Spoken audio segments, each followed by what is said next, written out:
Hello, everyone. Really great to have you online and offline.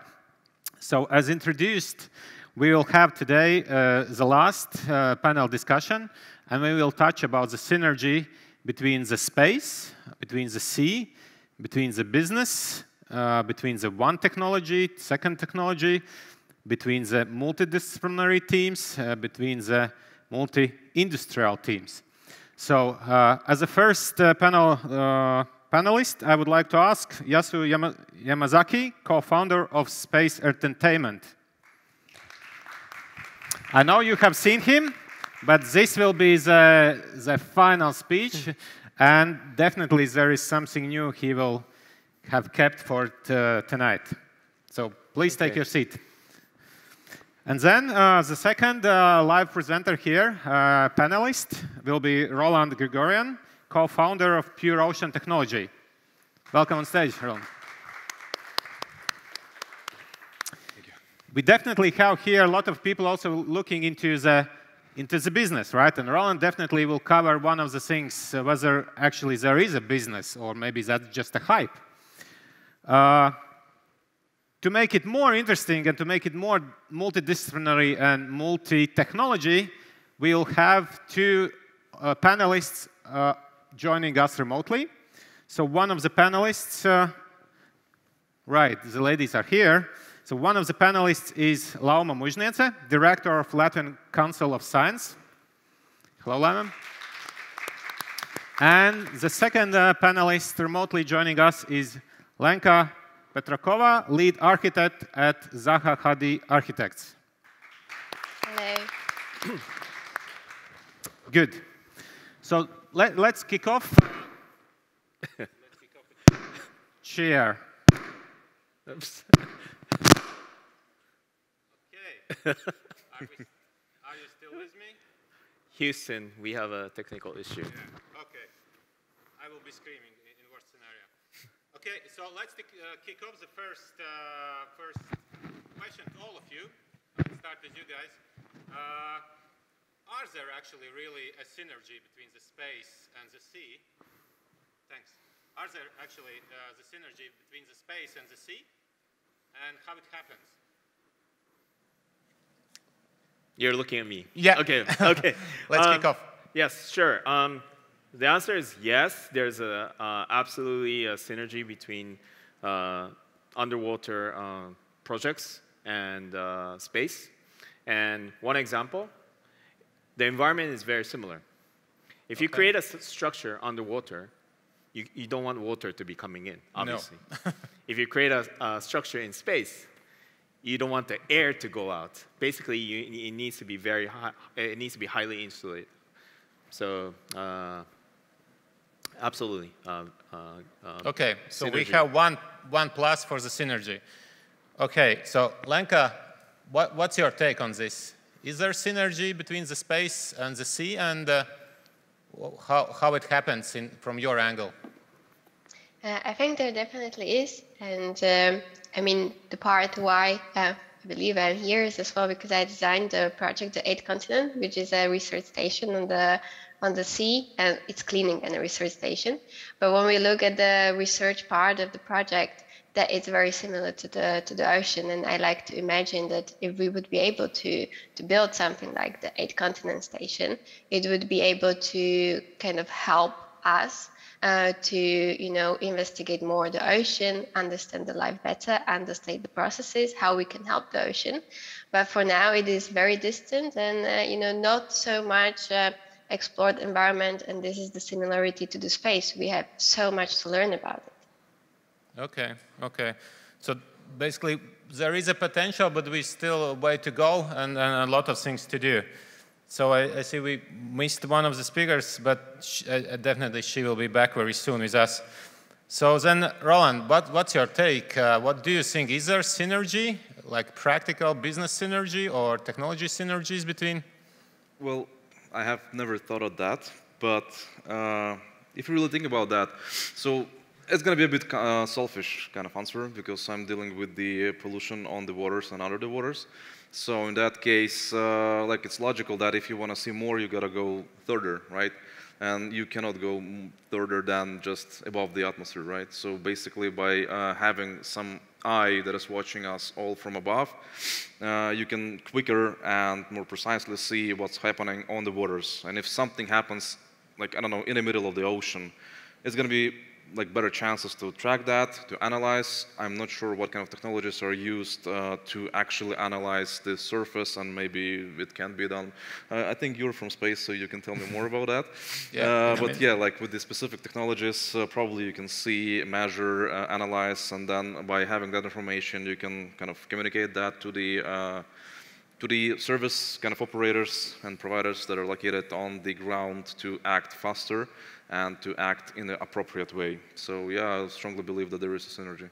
Yeah, well, we'll definitely come back to this, and we'll ask Yasu on what are actually these technical and practical examples, how we can monitor and apply different big data use cases to also to the sea needs. We see Lauma, you're back. Really great to see you. So Lauma, we had this question as an overall theme of this panel discussion. Is there synergy between the sea and the space? And if it is, what is how the scientist looks on this? I would say, of course, there is. I mean, I would like to approach the answer from a bit different angle.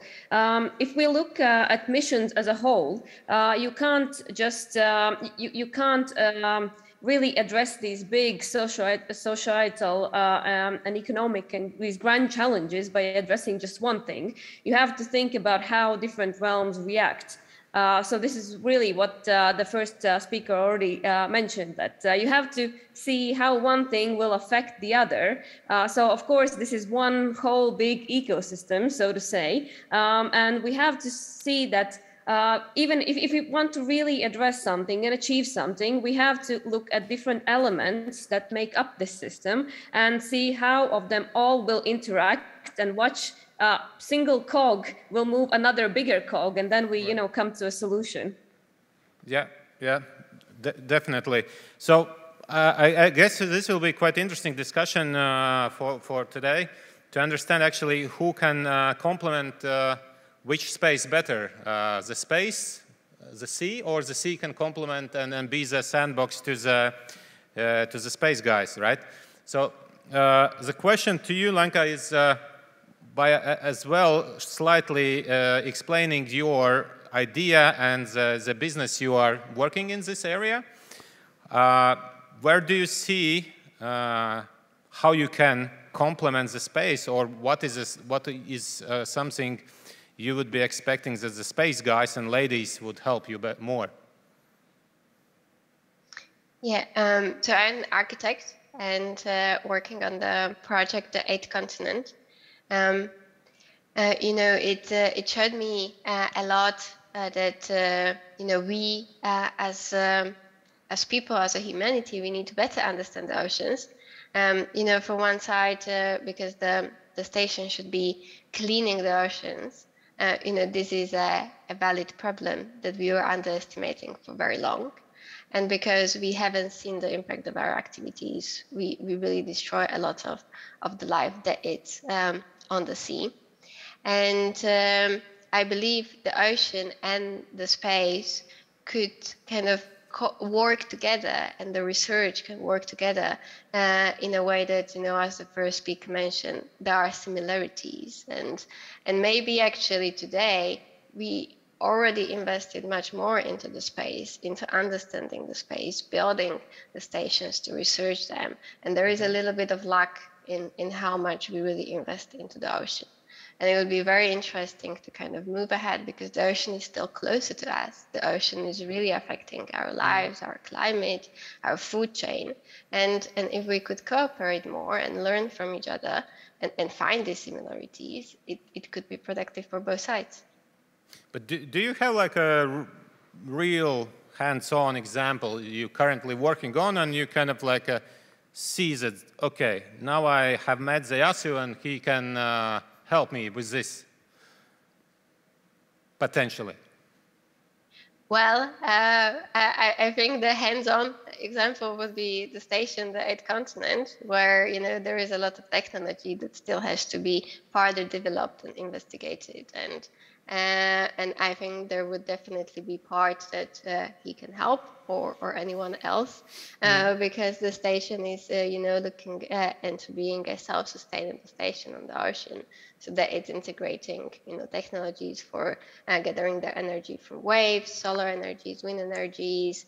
It as well is purifying the water and cleaning the water. So in that case, that's part of the technology, and as well it's creating a biofuel. So if we look at the self-sustainability, I mean, I get that in the space the energy that is used most is the solar one, but maybe this could be as well look at maybe how the purification of the water, or then the hydroponic planting, creating a biofuel. Maybe there is something that could be as well implemented in space. I am not the expert for space. I don't know if that would be interesting for them, but maybe there could be, some part of a research that can be kind of taken on together. Okay, then let's ask the expert of the space, right? What do you think? And then later on, Lauma, you from the science side or the applied science side, how we can use this in one industry needs and the promise on other industry, and then fuse that together. So, what would be your, let's say, the more or less short answer to Lena? Visualization of the reality of what's going on in the ocean. Right. So many of the issues that we are trying to tackle right now is derived from the satellite imagery data, which visualize the reality of, let's say, how ocean, how bad the pollution of the ocean is, or how currents are affecting how the oceans are being cleaned. So visualization of the reality using satellite imagery data. Mm-hmm. Okay. I asked short answer. We got short answer. Okay, and Roland, I promised to the audience that as we have here also the people from the business, so can you elaborate a bit more on specifically as well on your business you're doing, but what you have heard already, like on this start of discussion, do you see the business potential in this? So why you choose your area? So why do you saw that there is a quicker win? And what's your feeling on what the ladies does and in that area? Is there actually a money behind that? Okay, we'll try. I'm not really sure what the ladies are doing, so maybe if you can help me out with that a bit, it would be helpful.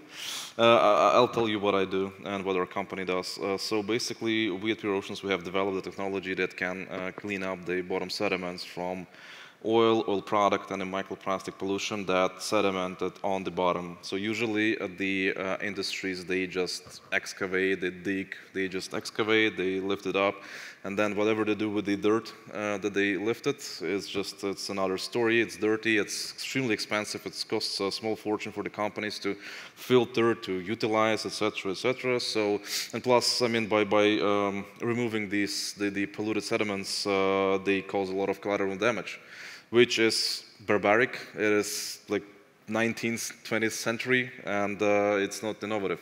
What we do, we work as a surgeons, so we have the submersible part of our technology that goes down to the bottom, and we infuse air down into the sediment, which consists of the mixture, actually, the air and water, not to harm the flora and fauna.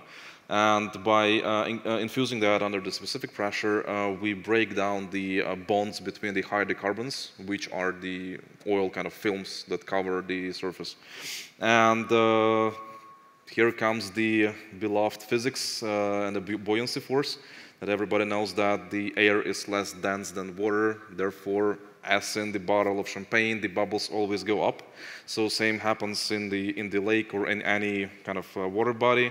the bubbles float up, and when they float, they drag the hydrocarbons together with them.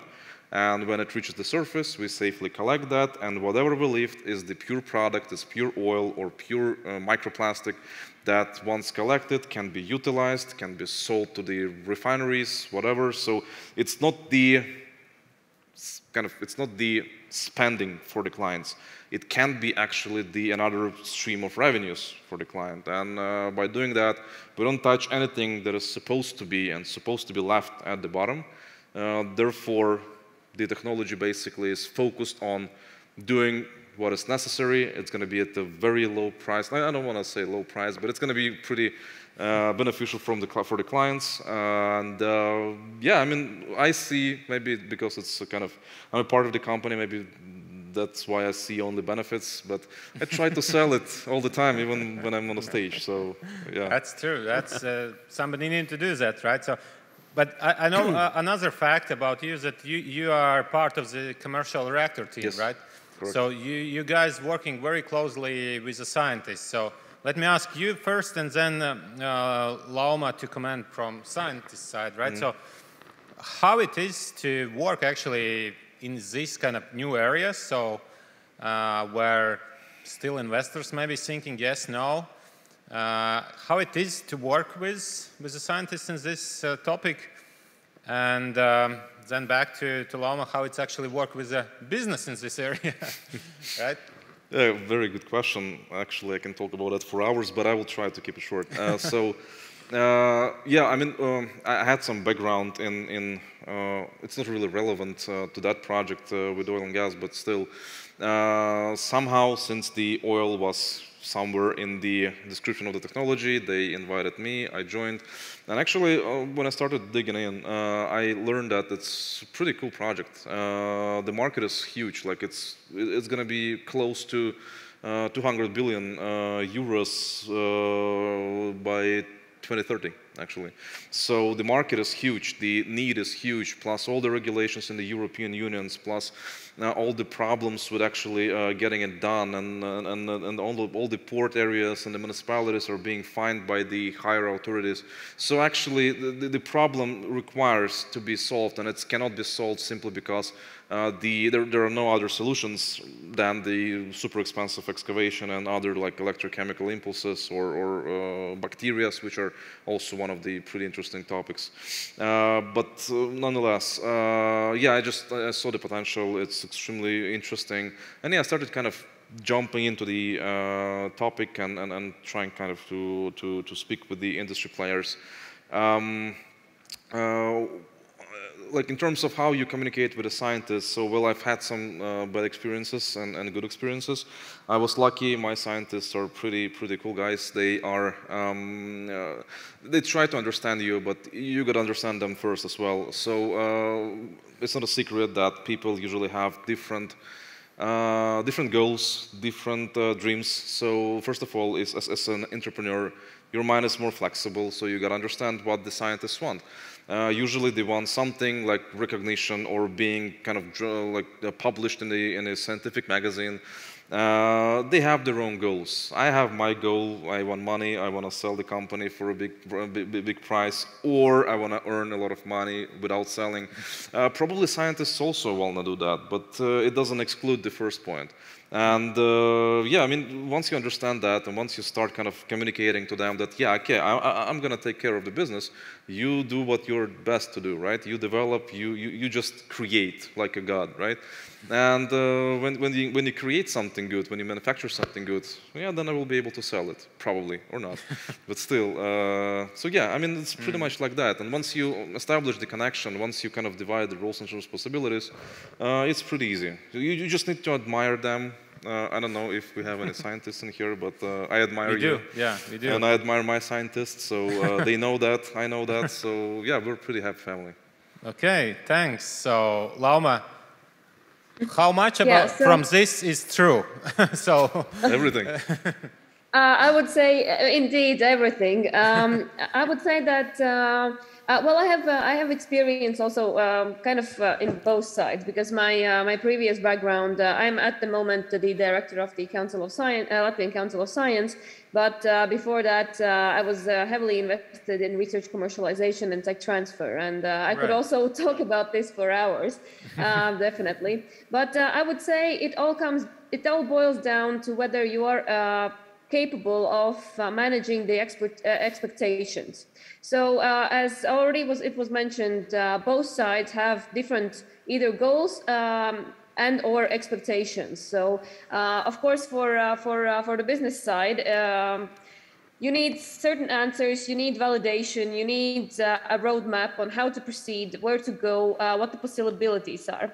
For researchers, it's quite the same, but the range of answers you can get is much wider, because for researchers the answer no, it's not working is a legitimate answer. It's you know, you do your research, you have the hypothesis, you test it, you know, okay, it's not working, let's do something else. For research it's a bit for a business it's a bit more tricky and far less, you have far less time to, you know, manage all these find a things. solution, right?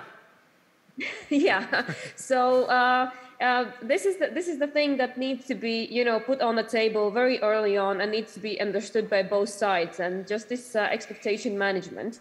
But then here in this case, what I think, and I've been on this side as well, is that the government actually plays quite a big role. I mean, all three elements play quite a big role.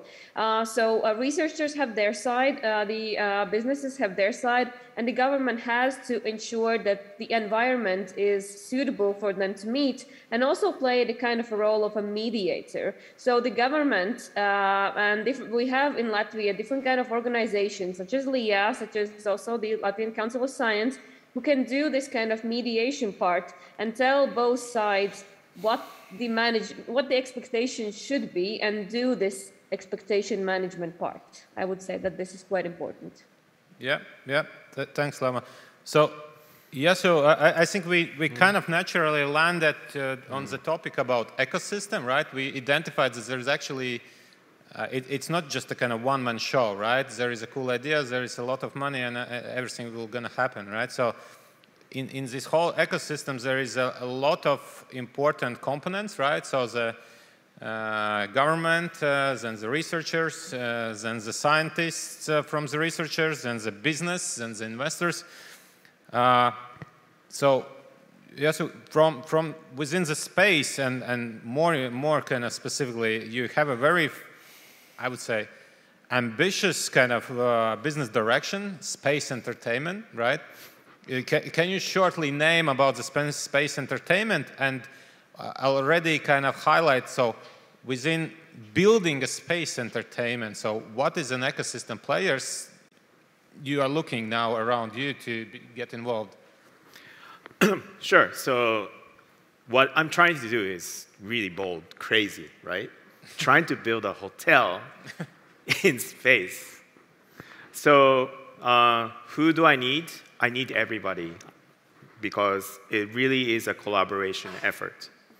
Now, to do this, I first want to test out a real hotel on the ground, so that, you know, I don't have dead bodies up in the space. Nobody wants that, yeah. Nobody wants that. So I'm looking at the ocean as a test ground. Okay. To do my space hotel, because it's probably the most close to the not as a sandbox, but as a swimming pool in a terms. Yeah? Well, I'm very serious about doing this hotel under the water, because well, it's almost the same in terms of safety. So if you're not serious, people can also die. We have a dead body in the hotel. So, coming back to the ecosystem, so when we talk about space or anything difficult, we always think about engineering, you know, science, technology. But it's not just about that, because we're trying to talk to customers. So we need to make the customers happy. Exactly. So I'm really focused on making sure that I understand the customer, what they like. And so to do this project, I'm not only looking for engineers, scientists, but I'm also looking for hospitality people, for example. I need, people who enjoy making other people happy. So to answer your question, ecosystem, it's actually it's a very exciting project because the economic opportunity is huge, because the collaboration opportunity is huge. And do you see? I believe you have spoken to different kind of like in Latvia this sea mission, right, 2030. So once you speak with ecosystem who more or less is around the water, so what do they kind of buy this idea? How open they are? Do they see potential? And well, I just came 2 days ago, so I hope I have inspired some people to partner with me to do this together, because I cannot do it alone. I am feeling very confident that many of the people that I'm so lucky to speak to are excited with what I have in my mind, the vision. And so I'm already thinking about when I should come back. And I know a lot of people are telling me that there's this long night where you need to cross the fire thing or whatever. Yeah. Is it? Yeah. So I want to come back for that, maybe. I don't know. It's quite soon, yeah. So it's a midsummer, right? Yeah. So, okay. But yeah. So it's a huge economic opportunity, exciting project, and I hope it would lead to a lot of collaboration opportunity here in Latvia and beyond. Okay. But if we could kind of talking into these special terms, like kind of decouple this entertainment part from your previous or businesses, more about, as you mentioned to Zelenka, about this kind of space vision and analytics, right? I would like to move a bit of our discussion regarding this big data and the potential, what the space tech and some of recent kind of technical possibilities can help. So do you see that there is a strong kind of demand on this, and then who actually is pushing this business more? Is it space guys who need to commercialize and then have a return of investment of their satellites? Or is it somebody on the ground who needs a deeper analytics on their data?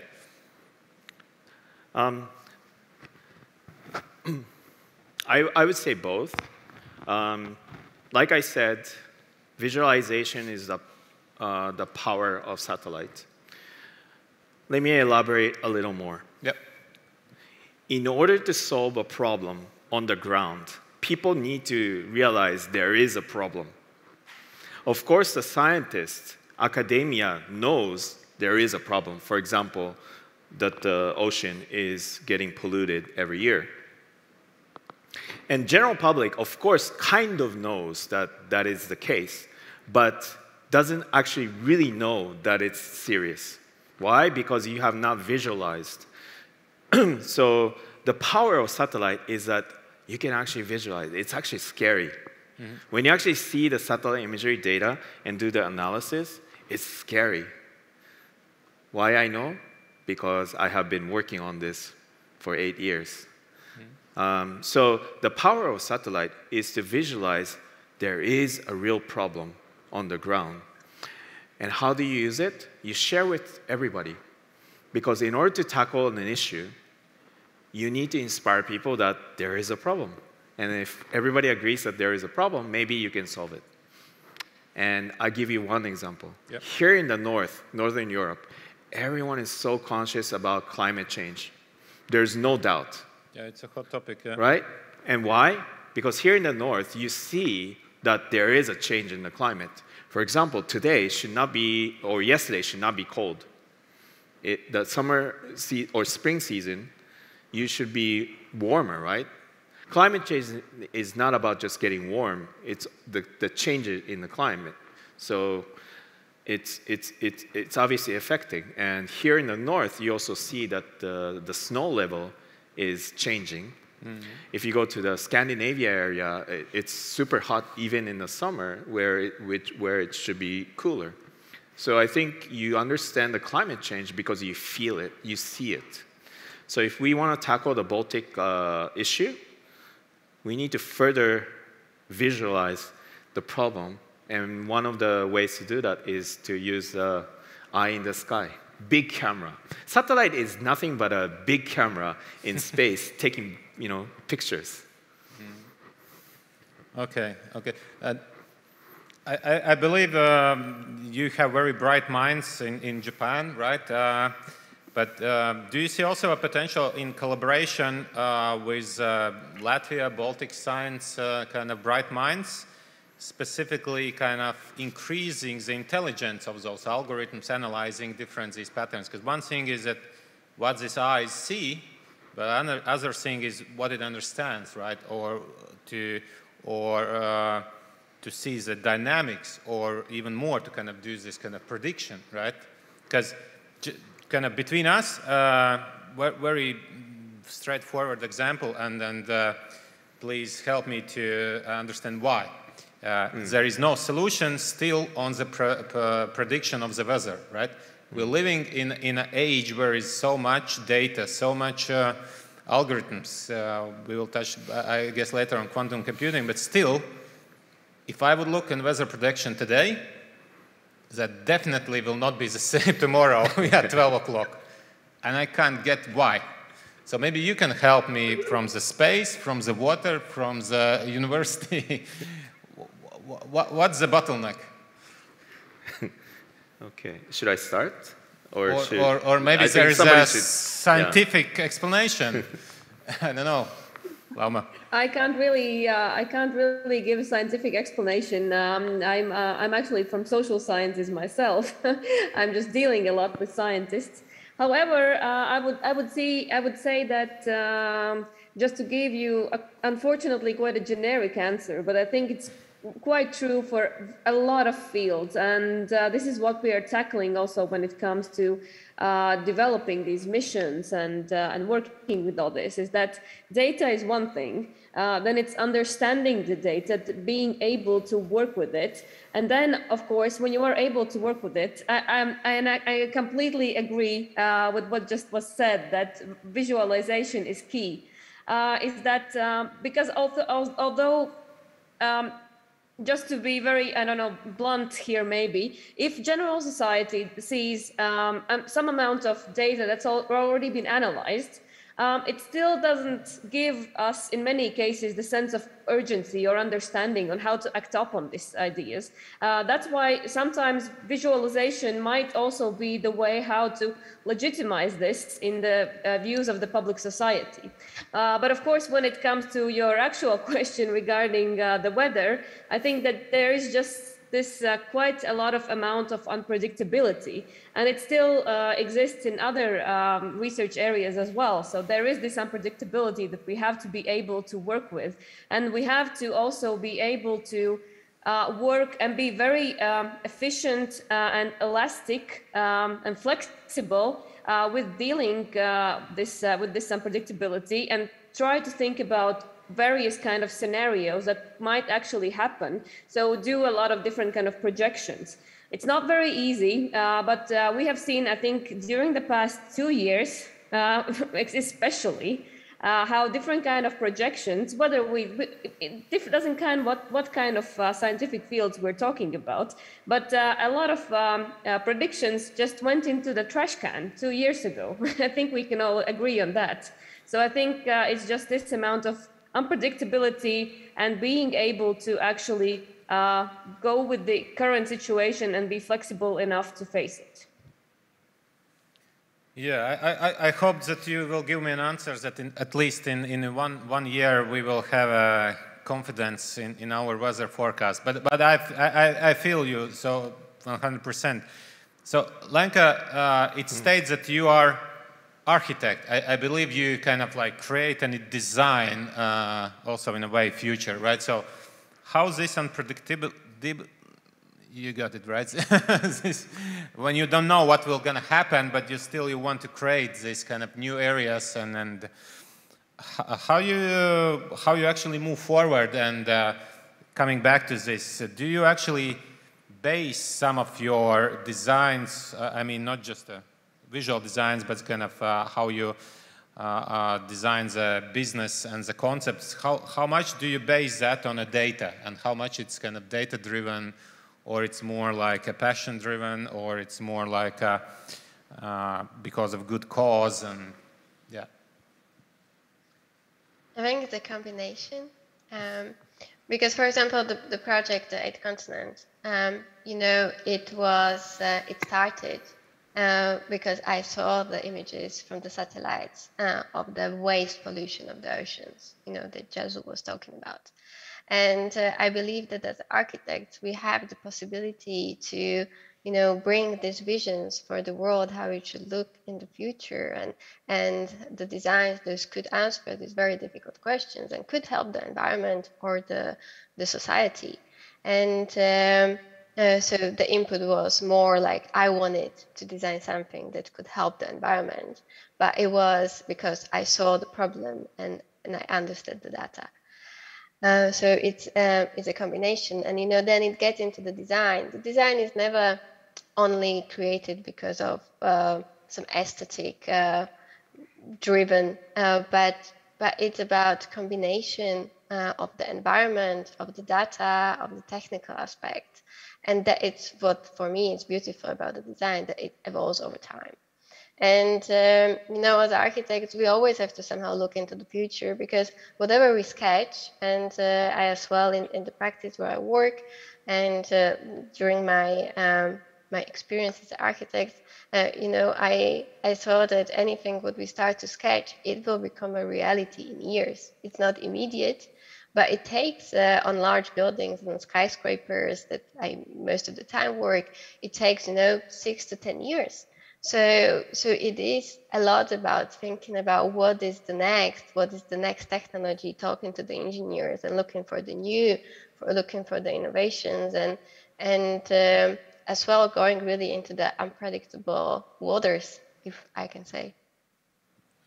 Okay, thanks. So Yasu, coming back to you, being with this big eye from the sky and analyzing, so slightly coming back to this, so what is this missing thing, why we still can't analyze all of the data, and why we still have this unpredictability in this data analytics? So we have good kind of technologies, right? We have algorithms, we have data, so but we still can't kind of solve it. So,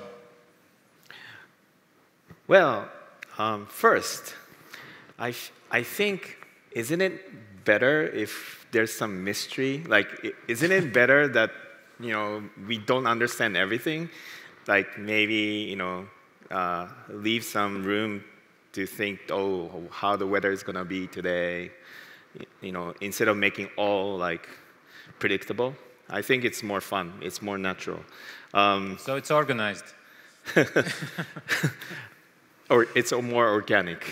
Okay. But I would say that in terms of data analytics, because of the increase in the computing power, in fact, actually, we are very much advanced. We, meaning the humanity, we are very much advanced in data analytics. So a lot of things you can calculate and predict quite accurately what could happen. Yes. And so, yeah, I mean, with all these data, actually, a lot of things are, in fact, quite predictable, which also comes, the data which also comes from satellite. Okay. Yeah. So Roland, how much you using the data, kind of not just a kind of existing one, but using for some prediction on kind of designing the future potential, or I guess every business is trying still kind of to optimize to the next level, right? So, good question. Let me put it this way. The only thing, to be frank, the only thing why we use the, for instance, weather forecast is just to know whether it's going to be raining or not the day we have some like pilots or some jobs in the waters. No, like in this particular business, we have the rule to actually go into the site, take the samples of the area that is going to be cleaned, send it to the certified lab, we analyze, we draw the map of pollution of the area, and that information gives us the possibility to plan the works and to do the calculation. But actually, I have, like I said in the beginning, I have never thought of using the data that is generated by the telescopes, like satellites. We have plans that our technology will have to be automated. So we kind of began the development of the robotization and automation of the technology, not to be as a service provider as we are today. So the next stage of the development of our company is to actually make it as simple as possible for the clients, because you will not need any specific kind of set of knowledge to operate the machinery, right? You don't need to be the biologist or the civil engineer or ichthyologist, you know, to actually do the job right.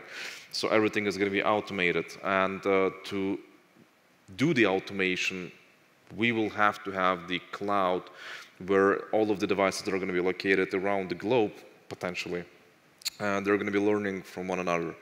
And in that case, I believe if we make them fully automated in the future, after 2030 probably, probably it's going to be a good thing to use the satellite data and the probably new features on the analysis of what's happening around the world in terms of pollution, and that in that case our technology will be able to maybe even travel down to the pollution and do that without any human interaction. So the plans are big, but of course everything requires money, and in that case, unfortunately, the development of something that will have to be done to kind of improve the life on the Earth, unfortunately, right now it's still back down to the business. So as long as the human race is not kind of faced with the extinction event or with the extinction kind of possibility, probably we're not going to be working as one organism, you know, to solve the problem. It still is going to be something about the commercialization, the business, the money, investment. So in that case, it's all down to how you can sell the product to actually do that. But in the future, I believe we will get to the point when everything, like the human beings, the AI, the satellites, the data that is being analyzed, everything is going to be used as one kind of organism. And maybe by doing that, we will be able to improve the life on Earth and probably to do something on space. I know probably it wasn't your question and I went too far, but no. Apologies That's for that. why we're here, to go far as we can, right? And mentioning about this, so if there's a question in audience, please raise a hand. We have another mic, and you also are able to ask the questions, right? So you touched about this universal AI kind of and open data, right? So it's more or less a question to all of you. How much are you already using the open data? Is it enough availability of open data in your business area? Or you see that there is a potential which should be unlocked? Yeah, I can answer. Go on, Ron. Well, as of now, we don't use it, but everything is going to be built from scratch usually if you start doing something new, right? And then it's down to the machine learning. So if you set the right parameters and rules for the algorithm to learn and to kind of evolve, then of course you got to kind of set the boundaries.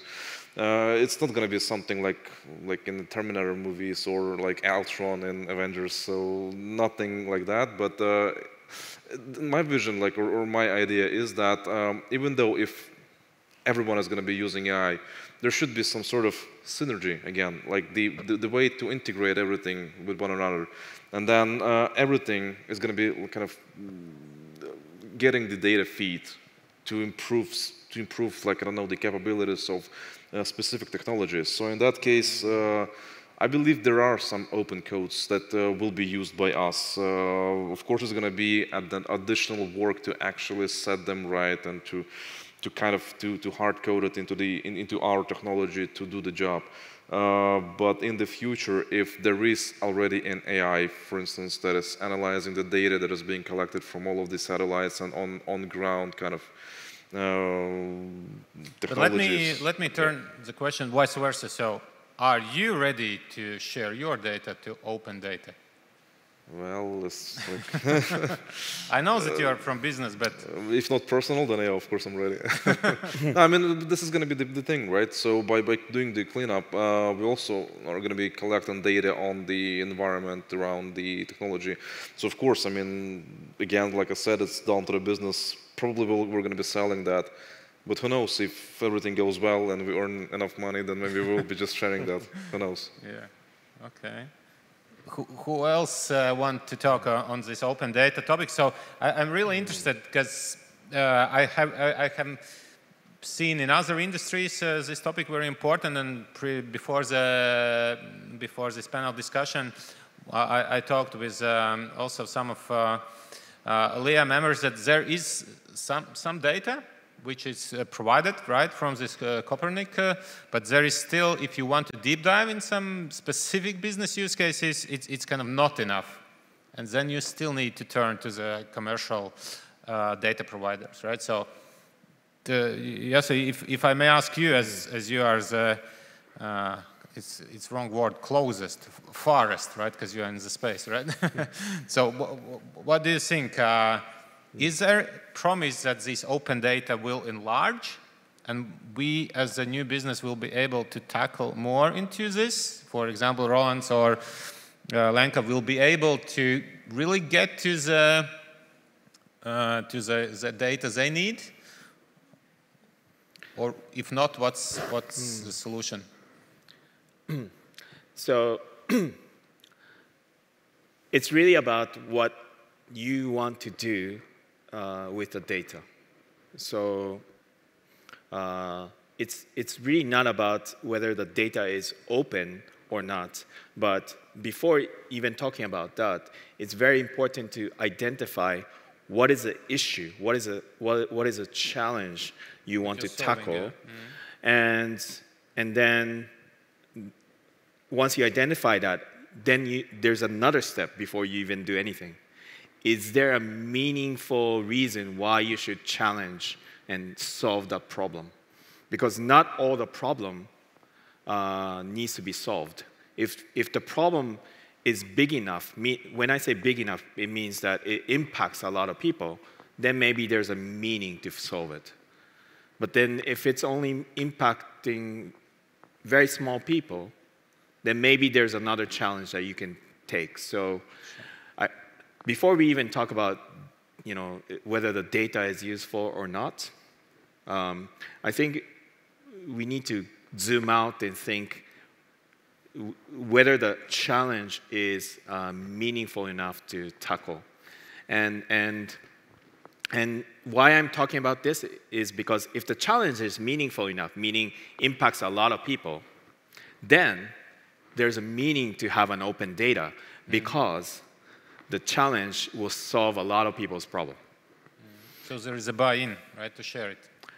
Right. There's a meaning to solve it because it will impact a lot of people. So open data is basically a data that is supported actually by a lot of people. It doesn't mean that it's free. It's basically it's been provided by people, and there's a common goal, right? There's a common goal, and so it's meaningful if the open data is used to solve solve a problem that will impact a large number of people. That would be my thoughts. Okay.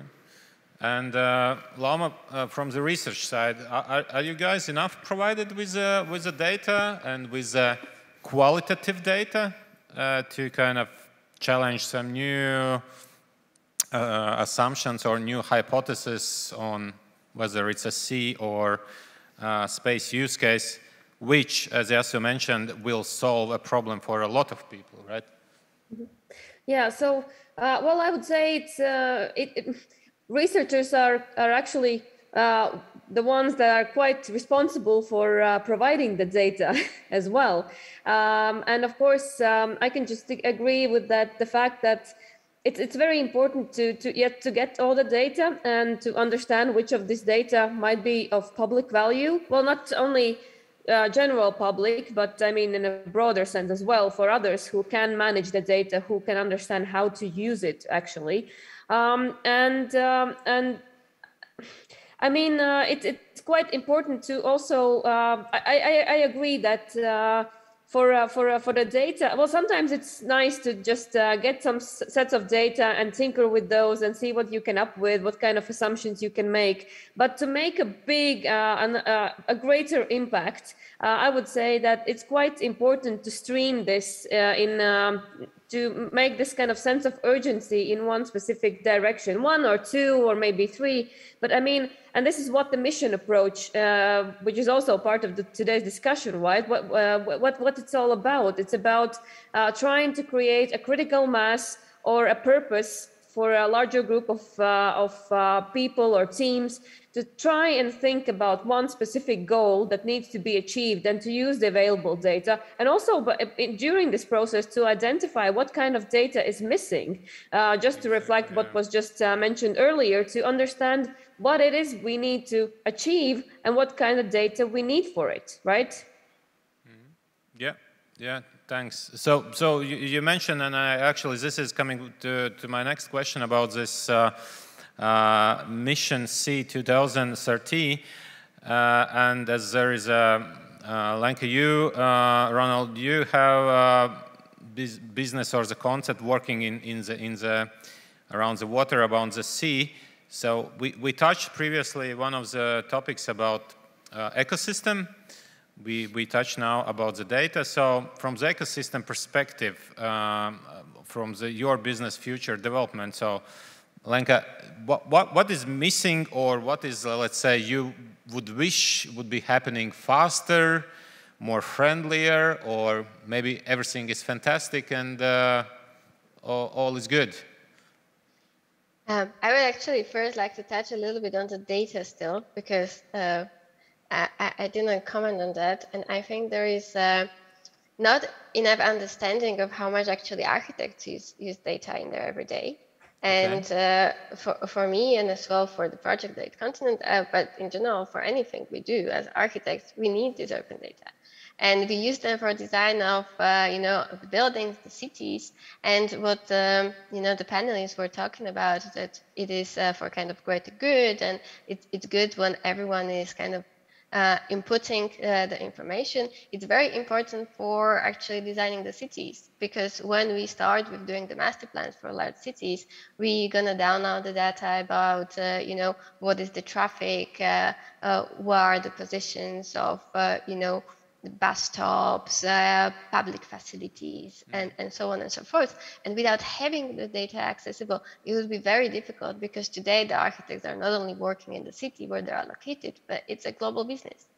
And as well, the other sort of data we use for really every building, and it's not just the master plans, but actually the weather information. We use the solar information to design better the shading, the massing of the building, to be able to work better with the energy efficiency of everything inside of the building. And we as well use the data about wind. And this is not just about creating a good environment for people inhabiting it, but this is as well for optimizing the structures. Because if you design badly the building, you need more steel, and your building is lesser ecologically friendly because of the carbon footprint. So we as architects are really needing the open data to be able to design the buildings and the cities much better. And this is really in every aspect of the work we do. And then if I kind of connect this further to the project, the Eighth Continent, that I developed, for this one, the data is as well very important for me. This is the data about the currents, the movement of the current, where the pollution is gathered, where are the garbage patches around the world, how the station should be impacted by the wind speeds, the wind directions, the current directions, to actually improve the technology, how it collects the trash from the surface of the water, or how it behaves entirely in the ecosystem. So the data are really essential. Thanks, Tanka. And coming to this last question about this, do you see any blockers, any improvements in the ecosystem, or maybe specifically some of the stakeholders you would wish would be more active, or? So the project at Continent, it started recently, so it's still in the concept stage. So there is a lot of what I would need somehow from the ecosystem and the companies that I want to cooperate with, or from investors to be able to move it forward. I think there is a lot of support within the society, because it's a problem that it's really affecting all of us. And although it is as well a project that it's concerned about the economy and how to do returns, it's as well a project that it's a lot concerned about how we can actually help the environment. And because the returns and the money are not going to be as immediate as when we are building something to entertain people, or something that can give us the immediate outcome, because cleaning the environment is going to take much longer. So yeah, definitely there is always a space for improvement and improvement of how this project could be supported. But as it is in the concept stage, I would say it's too early for me to really name exactly. Okay, I see. So for you guys, Roland, any blockers, or everybody is super happy and everybody would like to help you to sell your business and providing the playground for your experiments with your company? Well, it is. I mean, if I say that everyone is open and welcome us, to do whatever we want on the port areas, for instance, since ports are the beachhead market for us. No, it's going to be a lie, but they're pretty conservative, I would say, because in that case, usually it's either semi or fully governmental structures.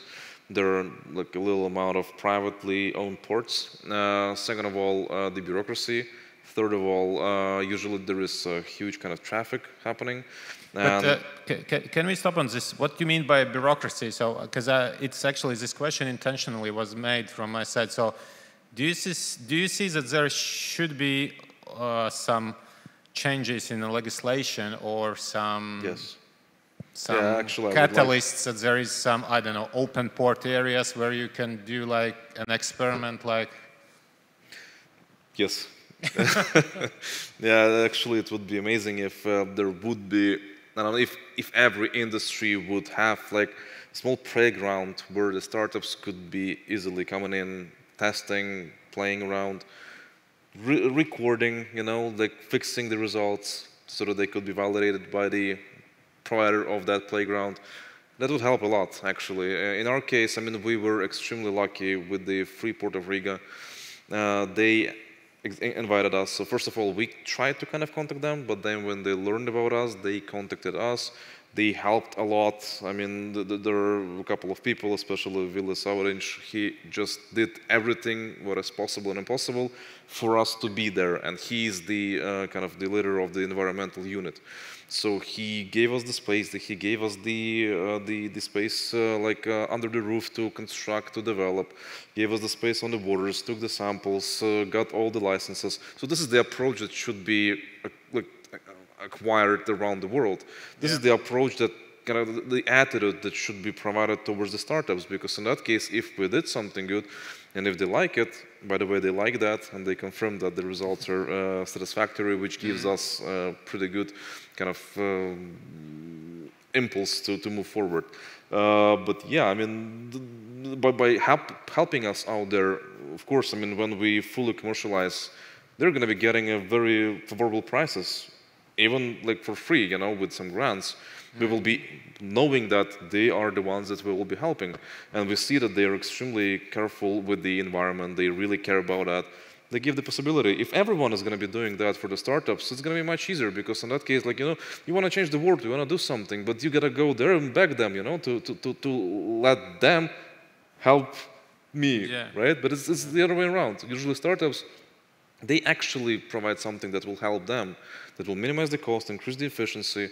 But it's like, again, you see the conservative. Everything is conservative. But I have a good news. We are on the right track. So you sure? I believe this mission program, and specifically this mission 2030 for Sea, is actually something which is challenging the status quo, and we're moving towards this direction that we are kind of experiment friendly and kind of being agile as a startups understands that, right? So yeah, is there something we can learn from Japan? How guys you doing experiments in a kind of in a wider scope? Is there some sandboxes and some swimming pools for testing? Well, I thought I could learn from you guys, so that's why I'm here. But scorecard is very important. What do I mean by this? Yeah. When you have a long-term project, meaning the success you'll only see after a very long time, keeping the motivation becomes challenging. So I think if you talk to kids, they will tell you, don't pat their back, don't congratulate them after 5 years. Congratulate them after 5 minutes and show them that they're progressing. Yeah. So it's, again, visualization of the progress so that you feel good. You feel good that, okay, I'm doing something right. And that's, I think, much more important than many other things, because as long as you have the motivation, you can keep going. But if you don't have that, you cannot keep on going and challenging a difficult technical challenge for 10 years. It's impossible. So, scorecard, visualization. Okay. And coming back to these experiments and all that, I'm actively participating, and we having with some friends of mine here building the innovation smart district, like in a city, in a WEF.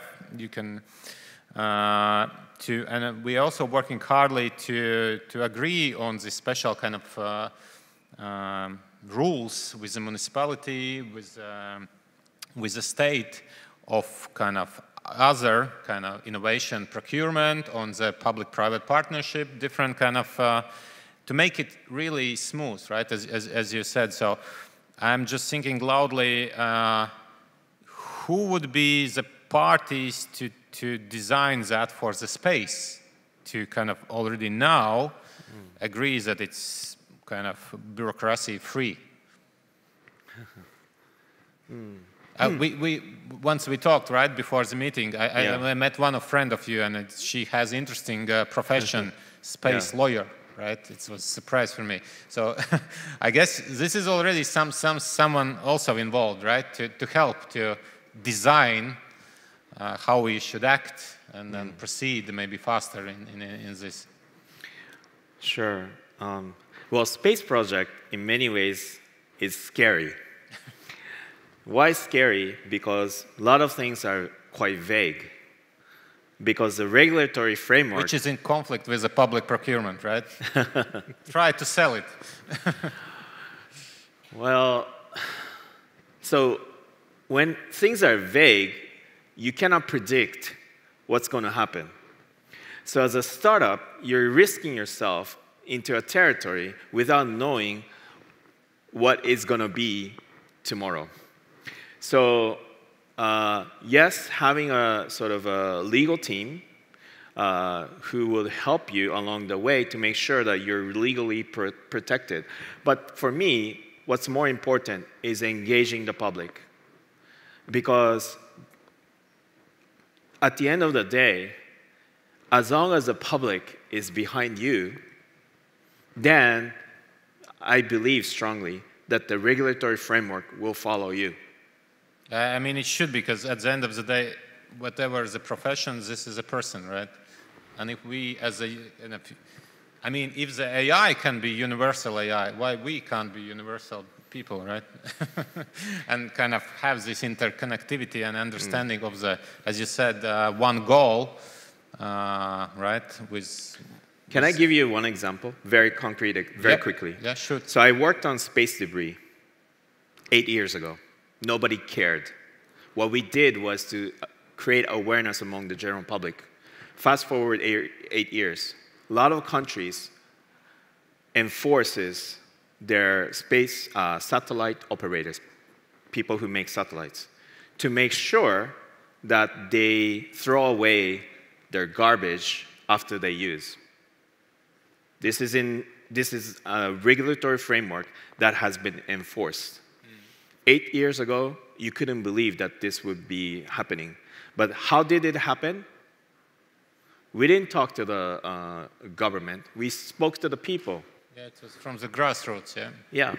So I strongly believe that if you engage people and if there's enough public support, things will change. Yeah. Yeah, and so coming back to a bit of the science and this commercialization or applied science, so what, Lauma, do you see? Is it everything is okay? Everything, something could be better to accelerate these innovations to this new area? Or, yeah, what would be maybe your, as you now having quite good role of leading kind of science, so what would be your, let's say, statement, where we should go and what we should change? Mm-hmm. Yeah, so I think, well, always everything can be better, right? There's always a lot of things to improve, but definitely I can just, echo what was said before, that this new type of initiatives, and this is one thing that can be improved, like launching this kind of initiatives, like the missions approach. I mean, theoretically, it's nothing new. We know that this goes back to the mission to the moon, which was something very scary at the time it was organized, right? Of course, this kind of new initiatives, first of all, they need to be launched. But when they are launched, they really need to use this kind of things that were already mentioned, these sandboxes, playgrounds, fast tracks, because it's all about experimentation. When you try to achieve something on a very big scale, you have to have room for experimentation, using the data, piloting, pivoting, testing, seeing what can you do better.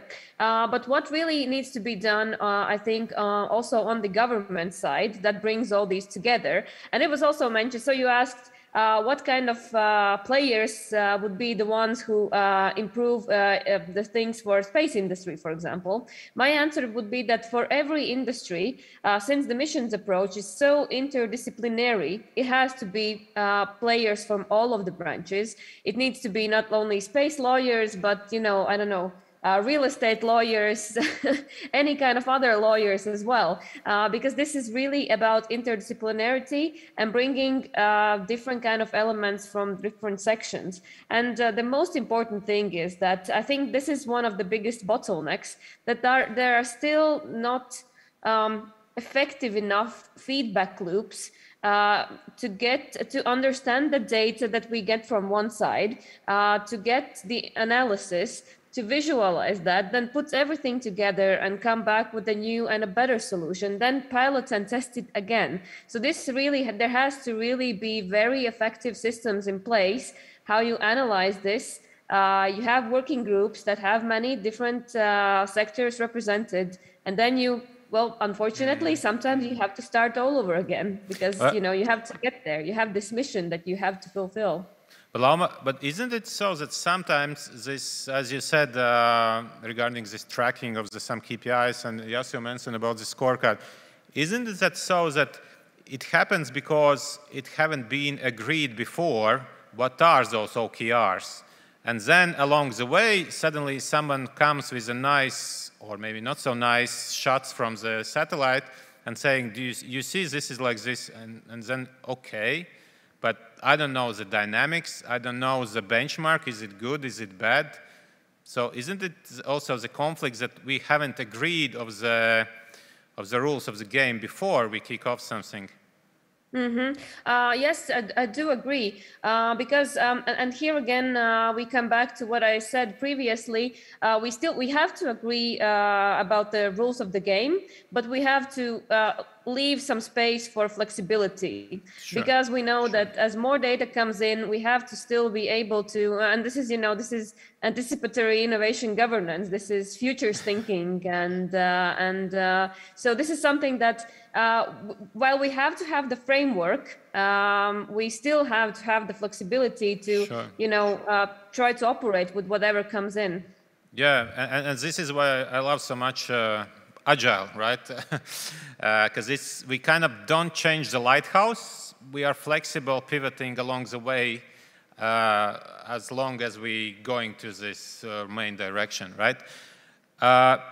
We are close to the end at our panel discussion, and kind of like summarizing, I would wish you ask to you guys, like everyone, to summarize kind of like a vision, kind of like a hope or a bet within your area of the business you are currently doing, whether it's in you, Lenka, where you will be in 5 years, and how that will be changed around you. So I hope the project, the eighth continent, in 5 years would be, on the way to be built on the sea. I think 5 years is somehow the timeline that I need to develop the technologies with the engineers, run all of the mock-ups, and be able to kind of get to the shop drawings to build it and get it on the sea. So let's hope that's going to happen.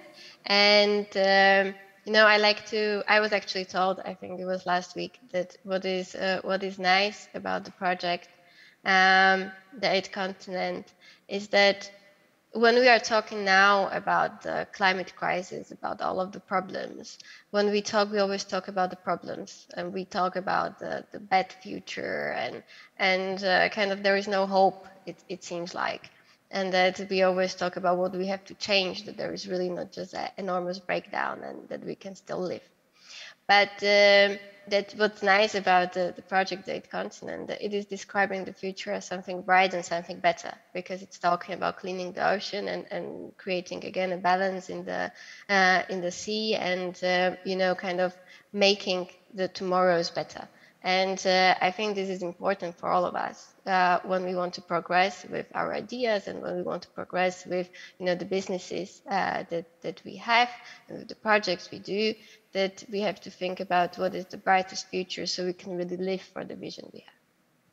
Okay, thanks. So Yasu, will I be able to book a room in a space in 5 years? Let me give you a contract. Smart contract, I guess, Smart on blockchain. Contract. Yes, blockchain. So 5 years, I hope we come back together here. Or there. Or there. Well, I want here because I want Deep Tech Atelier to grow to the global scale, and we would sit together here. He would have cleaned up large part of the Baltic Sea. Actually, apologies for interruption, but I'm just asking myself a question. Why the hell would I clean the Earth if you want to take everybody up there? Oh, well, I want to go to... can I comment on this? Sure. It was a joke. It was a joke. No, so basically, I want people to go to the space to discover Earth. Ah. Okay. Because whenever I talk to the astronauts, which I get to because I'm in this industry, it's kind of cool, Sounds cool. It's very cool. But they always talk about Earth, right? They always talk about how beautiful this planet is. So I really feel that if many people get to go to space and get to see Earth, there's no other thing you need to do. When they come back, they would naturally decide to do something to make this planet a better place. So that's my inspiration. Well, that's how you sell it, actually. Because I mean, I want to go with you already. Book 2 Can rooms. I send you the contract? Yes. Okay.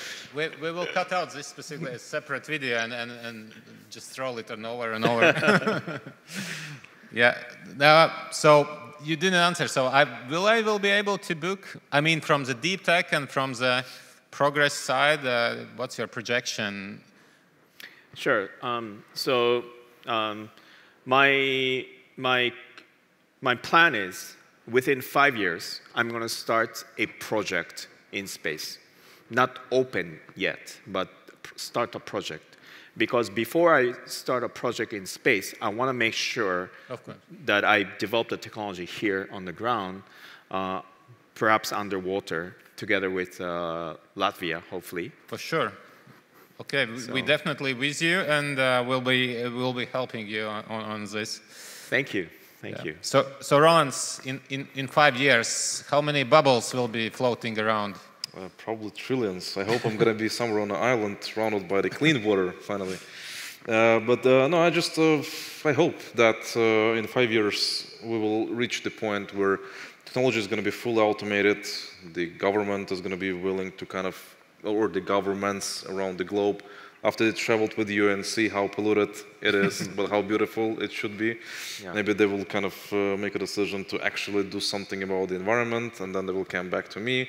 They will buy a lot of machines, and then everything is going to be clean. But I hope that I will make it accessible for the businesses, for the governments. Of course, in the beginning, we are focusing on more like developed regions like Europe, USA, Canada maybe, but it's not a secret, and actually I'm really heavily thinking about going into the polluted spaces and places. Right.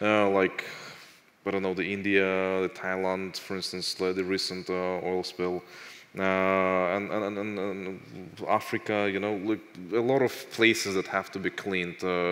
But first we need to prove to the world that it works, that the bubbles actually do the job, and that it's not that scary and expensive as you all think.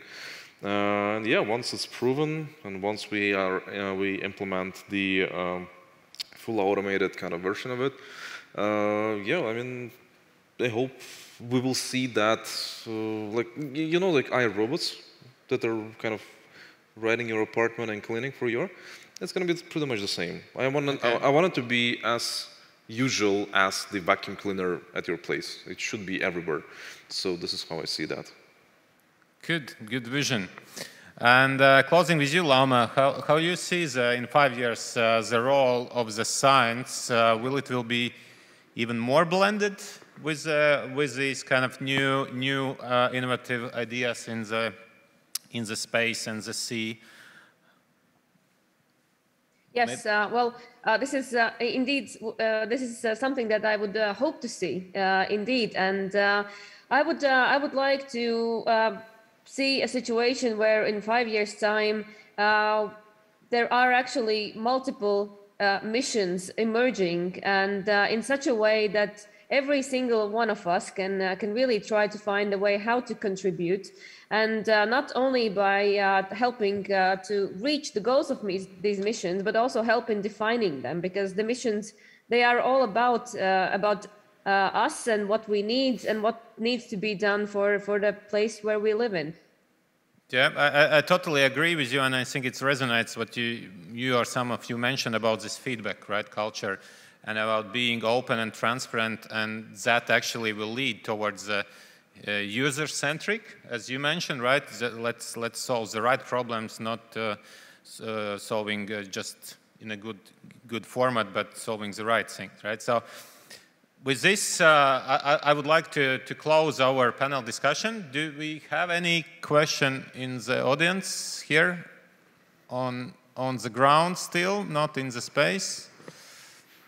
I don't see yet, but yeah, so then I will be closing up, and really thanks for having you here.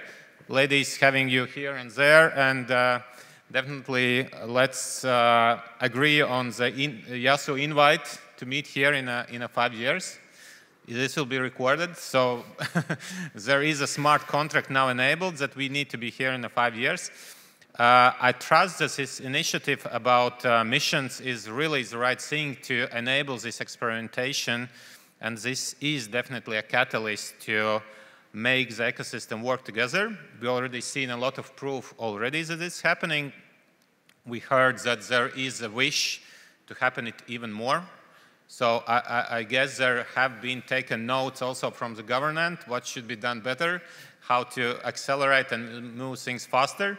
Yet already thanks for that, what have been done. I think that's a great improvement. And yes, thanks for everyone. And I have been asked also that even we close the panel discussion, there still is a kind of final event.